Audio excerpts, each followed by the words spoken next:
అత్యంత శక్తివంతమైన సంపన్న దేశాలు ఇప్పటికే ఆర్టిఫిషియల్ ఇంటెలిజెన్స్ రంగంలో పోటీ పడుతున్నాయి. ఇప్పుడు ఈ పోటీలోకి భారత్ వచ్చింది. కృత్రిమ మేధ గురించి మాట్లాడుకునే స్థాయి నుంచి నిజమైన ప్రభావాన్ని పొందేలా భారత కంపెనీలు మారాయని ఐరోపా సాఫ్ట్వేర్ దిగ్గజం ఎస్సీఏపీ పేర్కొంది. తమ వ్యాపార కార్యకలాపాలన్నింటిలో ఏఐ సొల్యూషన్లను భారత కంపెనీలు వినియోగిస్తున్నాయని అది తెలిపింది. భారత్లోని దీని ప్రగతిపై విశ్లేషించిన ఎస్సీఏపీ తీరు చూస్తే మన అభివృద్ధి గొప్పదనం గుర్తించవచ్చు.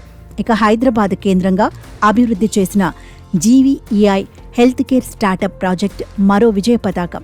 కేంద్ర ప్రభుత్వం ప్రారంభించిన ఇండియా ఏఐ మిషన్లో భాగంగా ఇది ఉంది. జీవీఈఐ ఇప్పటికే ఒక మొబైల్ యాప్ను అభివృద్ధి చేసింది. 14 భాషల్లో పనిచేసే ఈ యాప్తో మన ఆరోగ్య పరిస్థితిని తెలుసుకొని సలహాలు సూచనలు పొందవచ్చు. జీవీఈఐ త్వరలో ఆసుపత్రుల సేవల్లో తోడ్పడేందుకు కేంద్ర ప్రభుత్వంతో ఒప్పందం కుదుర్చుకోనుంది.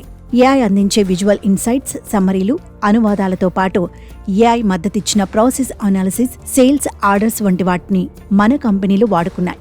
ఏ కంపెనీలోనైనా డేటా పొందే లోతైన అవగాహన కీలక కార్యకలాపాలకు ఇంధనంగా ఇవాళిది పనిచేస్తుంది. ఫైనాన్స్, ప్రొక్యూర్మెంట్, సరఫరా, సిబ్బంది ఇలా అన్నిటా ఈ ఏఐ ఉపయోగపడుతుంది.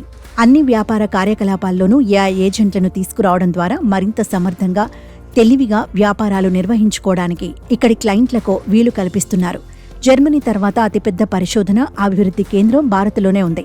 పెద్ద సంఖ్యలో ఇంజనీర్లు ఉండటం, స్టార్టప్ పరిశ్రమలు విస్తరిస్తుండడం, స్మార్ట్ ఫోన్ వాడకందారుల సంఖ్య పెరిగిపోతుండటంతో అందుబాటులోకి వస్తున్న డేటా లాంటి అంశాలు భారత్కున్న అనుకూలతలు ఏఐపై పరిశోధనలను ప్రోత్సహించేందుకు భారత ప్రభుత్వం కూడా ప్రయత్నిస్తోంది. నీతి ఆయోగ్ నివేదిక ఈ క్రమంలో వెలువడిందే.